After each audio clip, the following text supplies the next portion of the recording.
जय श्री राम, जय भारत। आज अपन विचार कर रहे हैं, सनातन धर्म में क्या कभी जाति व्यवस्था थी?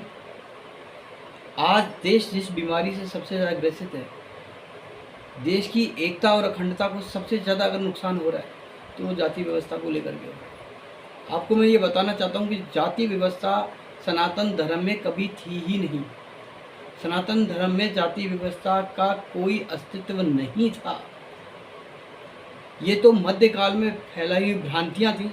हमारी देश की एकता और अखंडता को नष्ट करने के लिए जो बाहर से आक्रांता आए, उन्होंने जाति व्यवस्था ये लागू करी, उन्होंने जाति व्यवस्था बनाई।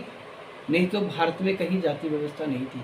अगर जाति व्यवस्था ऐसी होती तो कहीं पे रामायण जो वाल्मीकि जी ने लिख दी और महाभारत वेद व्यास जी ने लिख दी, गार्गी विदुषी थी, सबको पढ़ने का अधिकार था, प्रतियोगिता करने का अधिकार था, धर्मार्थ प्रतियोगिताएं होती थी, धर्म के लिए प्रतियोगिता होती थी बड़ी बड़ी, कैसे हो जाती थी वो? और इतने महान वाल्मीकि जी, वेदास जी कैसे हुए भारत में? कैसे मौका मिला वेद व्यास जी को? ये सब सोचने का विषय है। ऐसा कभी धर्म ग्रंथों में दिया ही नहीं है। अगर कहीं पे किसी के कर्म के आधार पे या इसके आधार पे हुआ होता था तो वो ऐसा होता था कि अगर किसी को ज्ञान नहीं है तो वह शूद्र है, उसमें कोई भी शामिल। अगर जो ज्ञान का जो संकलन करता है, संकलन का अभिप्राय आपको मालूम, व्यापारी संकलित करता है, वैश्य संकलित करता है, तो ज्ञान का जो संकलन कर रहा है वो वैश्य है। और जब ज्ञान इकट्ठा हो जाता है तो हम अच्छे बुरे, अपना पराय सब समझते हैं और हम सत्य को समझते हैं। और जब हम सत्य को समझते हैं तो हम क्या करते हैं? अपनी इंद्रियों से लड़ना प्रारंभ कर देते हैं। और जब हम अपनी इंद्रियों से लड़ते हैं अर्थात हम उस समय क्षत्रिय होते हैं। और जब हम इंद्रियों से लड़ करके उस पर विजय प्राप्त करते हैं तो हम ब्राह्मण। गीता में भी एक जगह श्री कृष्ण जी ने अर्जुन को कह रहे हैं कि हे अर्जुन, तू ब्राह्मण बन, अर्थात तू ब्राह्मण बन, तू ये मत देख तेरे सामने कौन है कौन नहीं है, तू अपनी इंद्रियों को बस में रख, तू इस अपनी इंद्रियों पे विजय प्राप्त कर और तू ब्राह्मण बन। इसका मतलब है कि वर्ण किस प्रकार के थे, किस तरीके की, ये सिर्फ भ्रांतियाँ फैलाई गई हैं।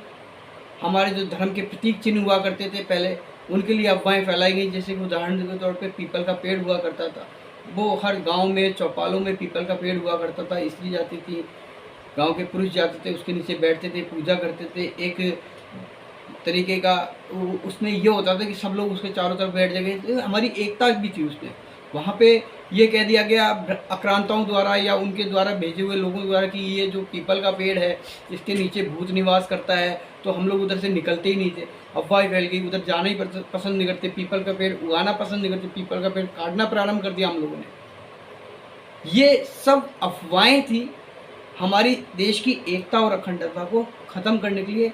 इसलिए मेरे देश के निवासियों से कहना कि अगर हमारे देशवासियों का अगर एक ही जात है इस समय, भारतीयता, हम भारतीय हैं, हमारा एक ही धर्म है, राष्ट्र धर्म, हमारी एक ही जाति है, हम भारतीय हैं।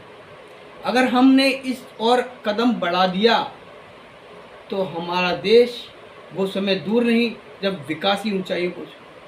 और अगर हम लोग इन जातियों में आपस में बट गए तो ये मान के चलिए हमारा देश नीचे से नीचे, नीचे से नीचे, ये धरातल में एक तरीके से चला जाए। जिम्मेदारी बन रही है इस टाइम। सोचिए जरा, क्या हम लोगों का क्या कर्तव्य है? आप लोग सोचिए, अफवाहों पे ध्यान ना दीजिए, जातिवादों में मत बटिए और अपना बहुत ध्यान रखिए। षड्यंत्र रचा जा रहा है। जय श्री राम, जय भारत।